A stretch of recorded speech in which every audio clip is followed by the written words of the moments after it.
নমস্কার, সবাইকে স্বাগত জানিয়ে শুরু করব আজকের পর্বে। বন্ধুরা, দেখতেই পাচ্ছেন সব কাজ গুছিয়ে নিয়ে চলে এসেছি রান্নার জায়গায়।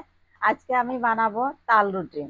এখন তালের সিজন, সব সময় এখন তাল পাওয়া যাবে, গোটা ভাদ্র মাস আর শ্রাবণ মাস থেকে শুরু হয়ে গেছে। আমি আজকে তাল রুটি করব। আপনারা সম্পূর্ণ পর্বটার সাথে থাকবেন, আশা রাখছি ভালো লাগবে। তা তাল রুটি করব, তা ওই তাল রুটির সঙ্গে আপনারা যে কোনো জিনিসই খাবেন তাতেই ভালো লাগবে, শুধু খেলেও ভালো লাগবে, কেননা সঙ্গে কিছু লাগবেও না। আটা নিয়ে নিলাম, দিয়ে দেবো স্বাদ মতো লবণ, দিয়ে দেবো চিনি। একটু মিষ্টি মিষ্টি হলে ভালো লাগবে, কেননা তালটাও মিষ্টি। ভালো করে মিশিয়ে নিলাম লবণ আর চিনি।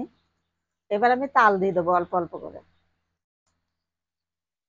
খুব সুন্দর হয়েছে তালটা। আর এক একটা কিন্তু কালো কুচকুচে তাল, কিন্তু অথচ তালটা কিন্তু তেতো হয়। আর এই তালটা খুব যে কালো কুচকুচে তাও নয়, একটু লালটে লালটে ভাবটা আছে। তালটা খুব মিষ্টি, খেয়ে দেখলাম।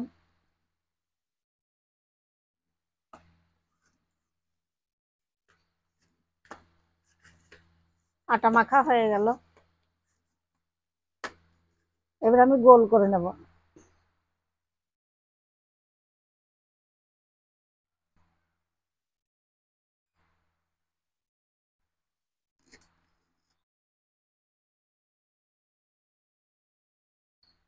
বন্ধুরা, কত সুন্দর লাগছে না, একদম হলুদ দেখুন, খুব সুন্দর লাগছে।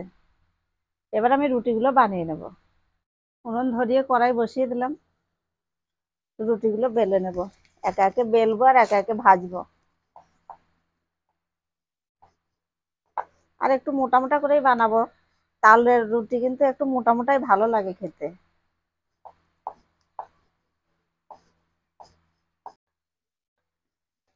একটা হয়ে গেছে, এবার কড়াইয়ে দিয়ে দেবো। এক পাশ হয়ে গেছে, উল্টে দেবো।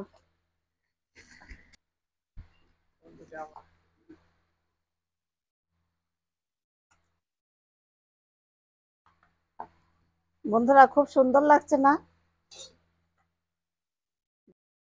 তাল দিয়ে রুটি বানানো না ফুললেই ভালো লাগে, ফুলে গেলে ভালো লাগে না ততটা। একটা হয়ে গেছে।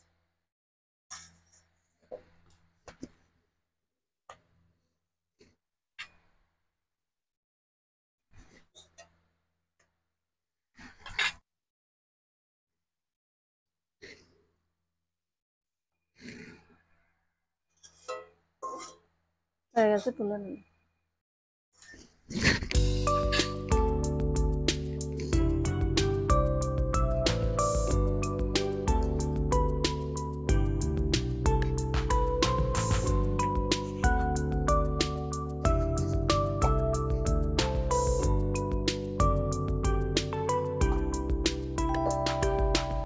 বন্ধুরা, ভাজা হয়ে গেছে। কড়াইয়ে একটা দিয়েছি আর এই যে একটা, তাহলে হয়ে যায়।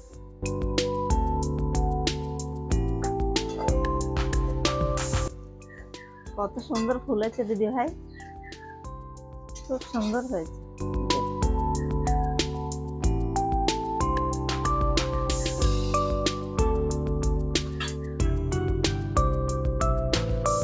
কত সুন্দর লাগছে না? আমার তো বেশ ভালো লাগছে, খুব সুন্দর। রুটি ভাজা তো হয়ে গেল। বন্ধুরা, দেখতেই পাচ্ছেন কতগুলো বানিয়েছি আর কত ভালো লাগছে। আপনাদেরও নিশ্চয়ই খেতে ইচ্ছে করছে, ঝটফট বানিয়ে ফেলুন তাল রুটি। আর এখন তো তালেরই সিজন।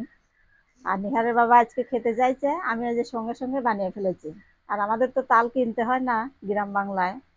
তা আমার তো বেশ ভালো লেগেছে। আপনাদের কেমন লেগেছে কমেন্টে জানাবেন। যদি ভালো লাগে লাইক করবেন, শেয়ার করবেন, সাবস্ক্রাইব করে পাশে থাকবেন। ফিরে আসছি অন্য কোনো ভিডিওতে, ততক্ষণ ভালো থাকবেন আপনারা।